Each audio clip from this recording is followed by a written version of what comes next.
welcome to today's live stream. So today we're going to be working on paper bags. I have here with me full sheets of chipboard. It is off-white on one side and ash on the other side. And for the measurements of the paper bags that I'll be making, it's going to be 10 by 12 by 4 inches. That's 10 inches wide. That's left to right, and 4 inches by the side, and 12 inches for the height. So this is drawing of the paper bag. This is an isometric drawing of what the final result is to be.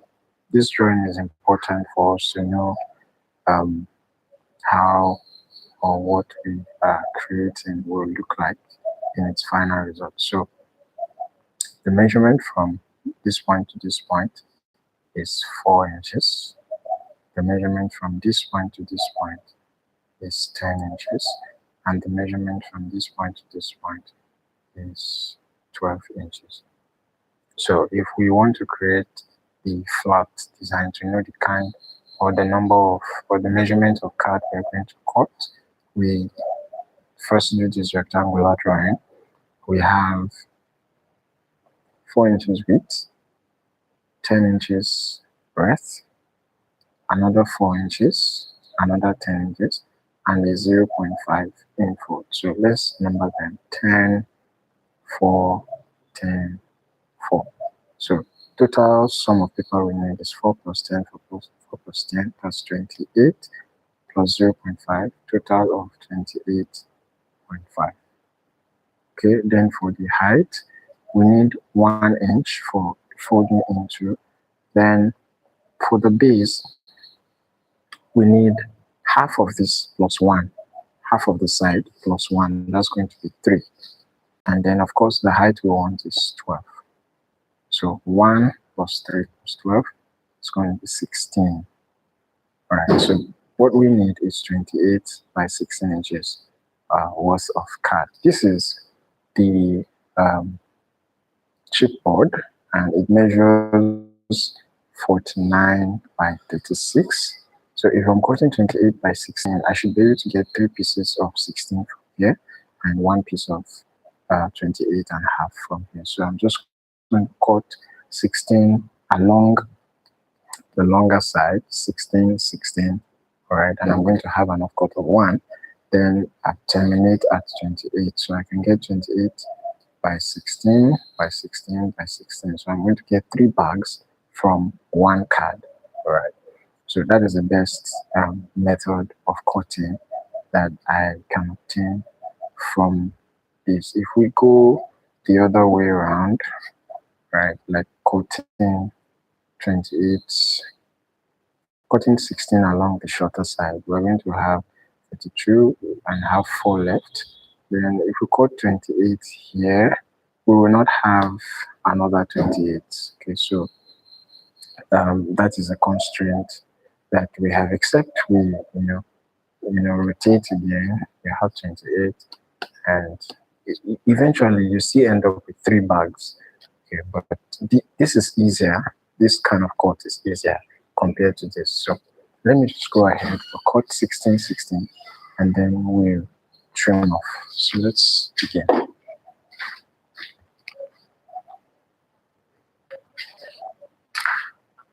So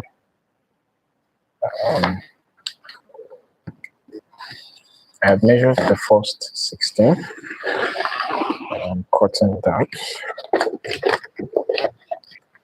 What I'm going to have now is going to be 16 by 36, because I am yet to trim the 36 end. Right, so this is 36 by 16. Okay, and I am I'm cutting 4 pieces of the material together.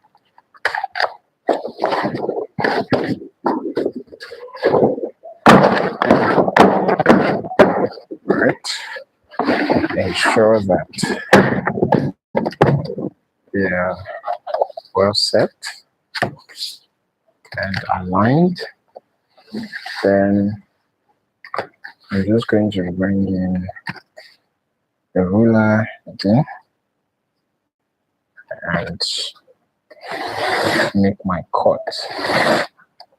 Right. By the way, I am using aluminum composite board as my cutting platform.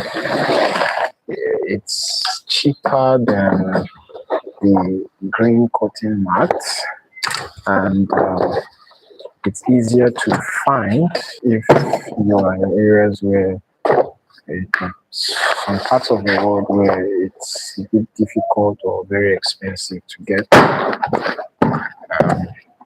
the green cotton mat. And aluminum composite board is actually a very good option because it's a very good platform. The scratches do not affect your cutting in any way because the board is composite. It's not a rigid surface, and then it doesn't dull the blade as other media of cutting. Okay, so I just marked 28.5 in 2 places, and I will now be cutting it off.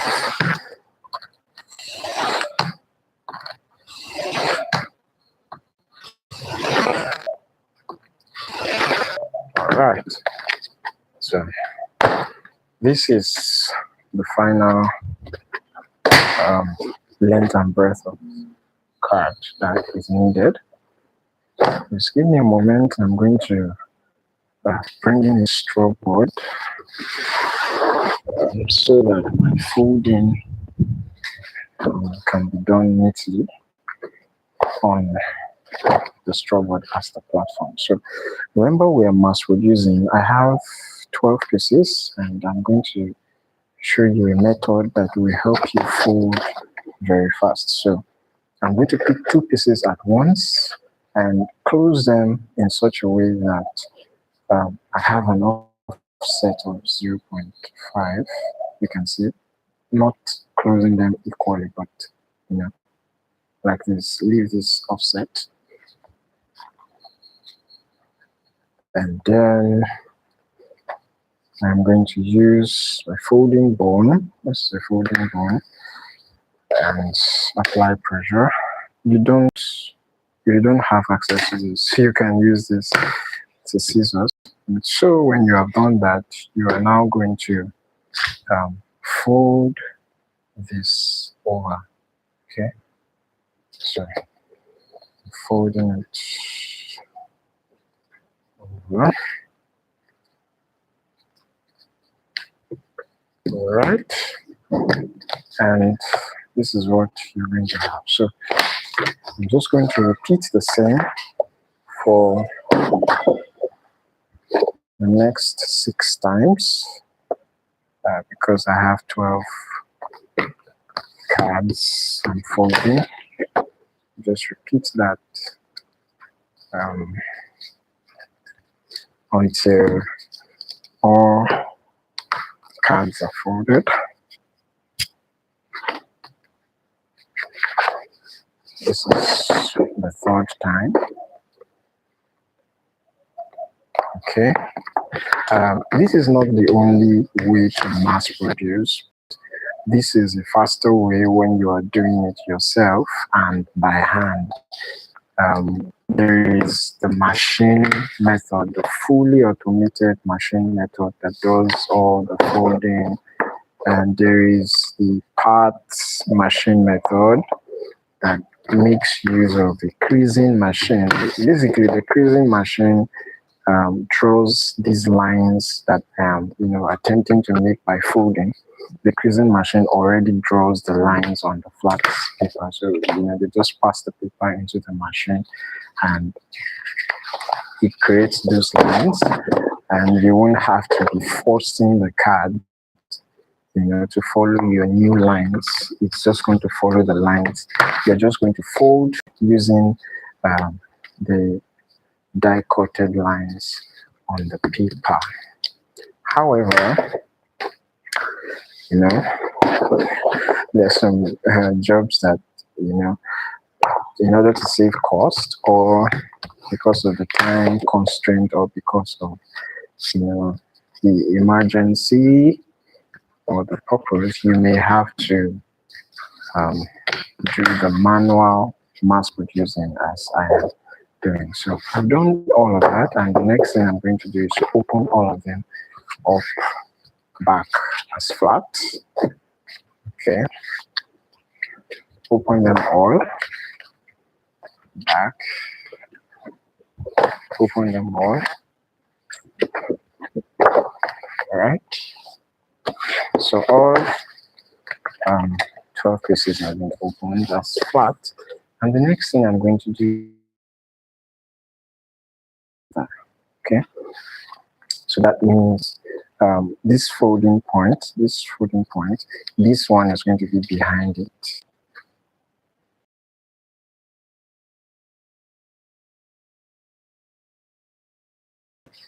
I'm going to give a close view at the end of the stacking.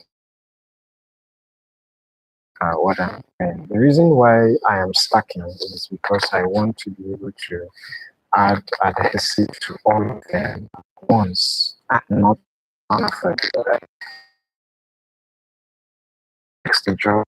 Yeah, fast. Yeah, adhesive added at once, because of saving time. So just take a piece of straw board. To use another piece, I wrote something important on that one. So I'm just taking a piece of straw board and I'm bringing there. I'm going to bring. So this is what the stacking looks like. So you see each card is stacked here. And on the stacked cards, in a random application, and then you use the straw board or a brush, if what you have is a brush, that makes it convenient for you to just apply the brush, or apply. So I have adhesive all over, and then you turn to the interior side, adhesive, and spread.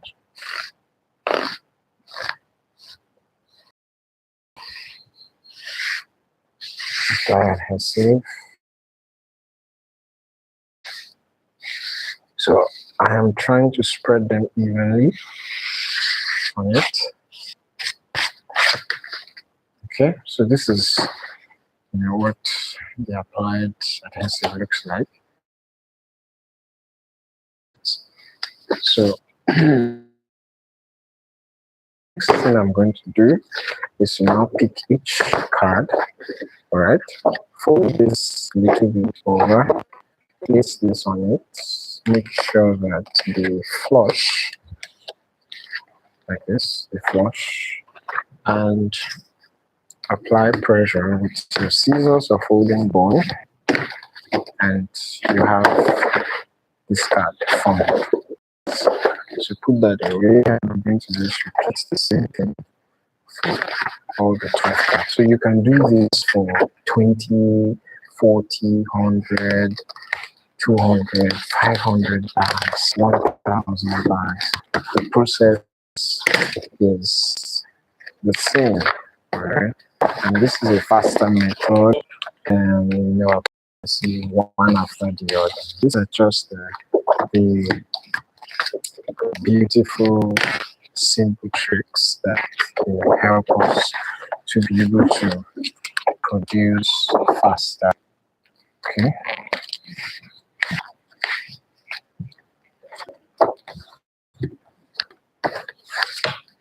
So I'm doing this for all the bags, and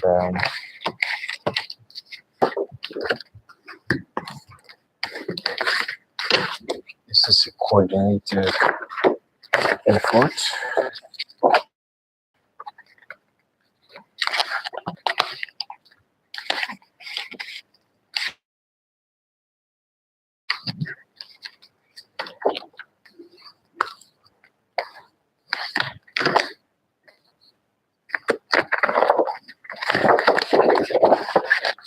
All right. I think this is the fifth or the sixth. I'm not been counting. I'm just enjoying the process. I think this is the eighth, so I have 4 left. So bag.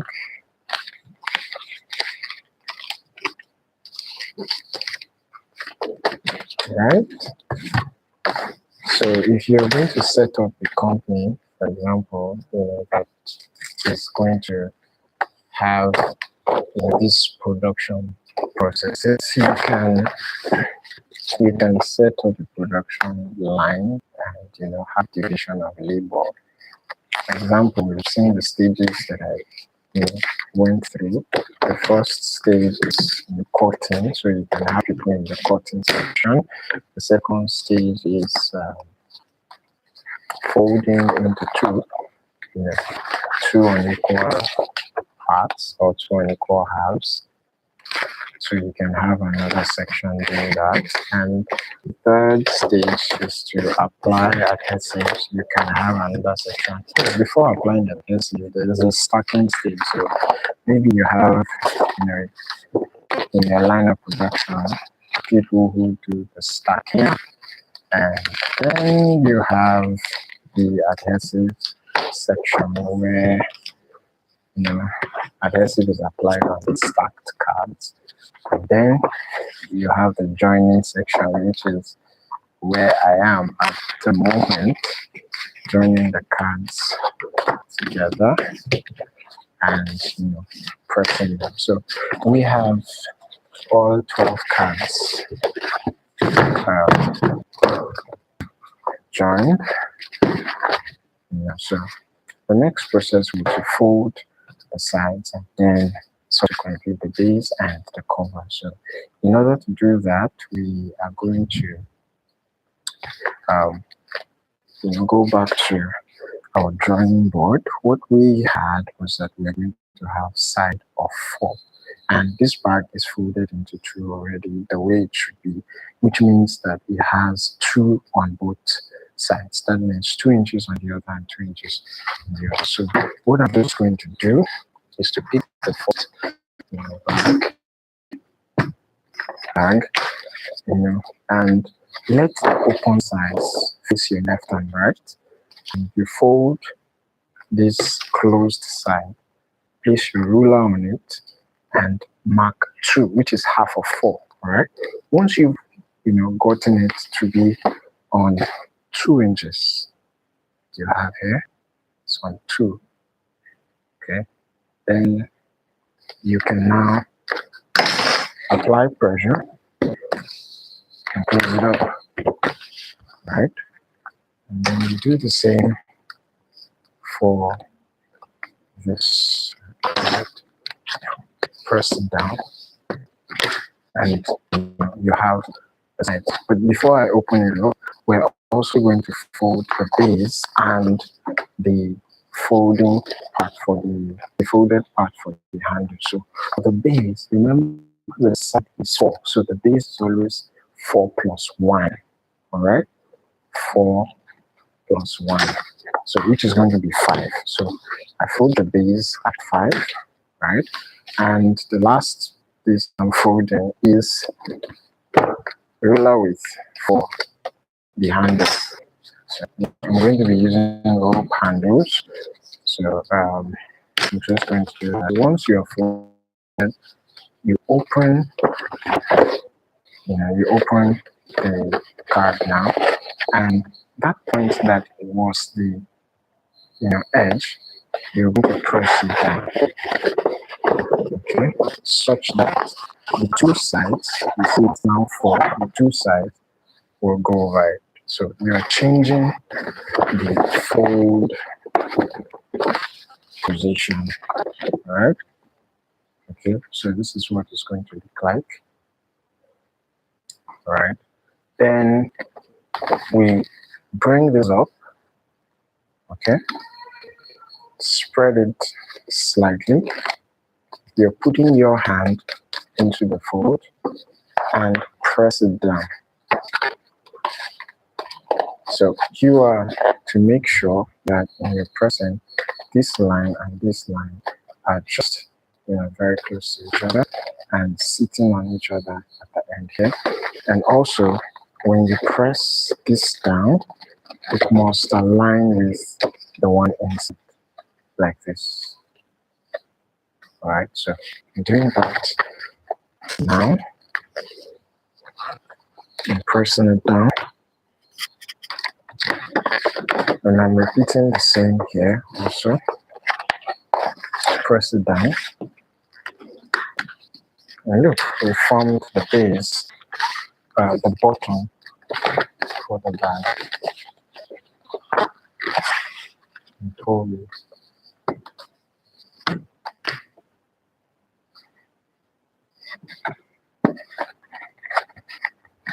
Okay.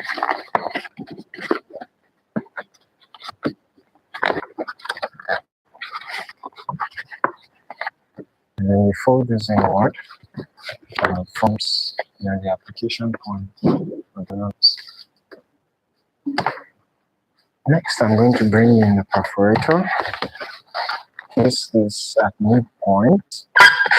Perforate the hole. So we have the perforated hole. And of course, we need to seal this point up. And in sealing it up, usually you might want to just use this and seal it, but most people always spill the glue when they need to apply it. So I developed a method that helps you apply, and just put it in injector tubes like this that have a controlled end, and you just spread it over it like this. So you are attempting to create a triangle, using this as the midpoint. So 2 right angle triangles, and you're going to form another triangle in the middle with the comb, and then this here, and close this, and place here also. Ensure that it extends beyond this middle line. Close this, right? And once you have closed it, you apply pressure to the base, and the bag is formed. So let's open it. Okay, it's formed. The only thing you need to do now is apply ropes, and it is done. So this is what I'm going to be doing for every other bag that is on the table. The remaining 11 pieces, that's what I'm going to be doing today, and that's what I'm going to be using to create all the other bags. So this process helps you to be able to get faster results in creating the bags. So here is a sample of ropes for bags. So I'm just going to fix this rope. right, one hand, and fix the other.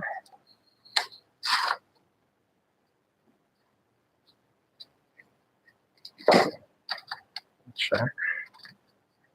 All right, so this is the outcome of the bank, and so you can see height of 12, width of 10, and width of side is 4. Right, so this is the method that I use to mass produce bags. I hope this really helps someone out there who has been having trouble creating multiple bags within a short time frame. Thank you for joining the live stream, and I'll see you on another video. Thank you for watching. Keep creating and keep expanding. God bless you.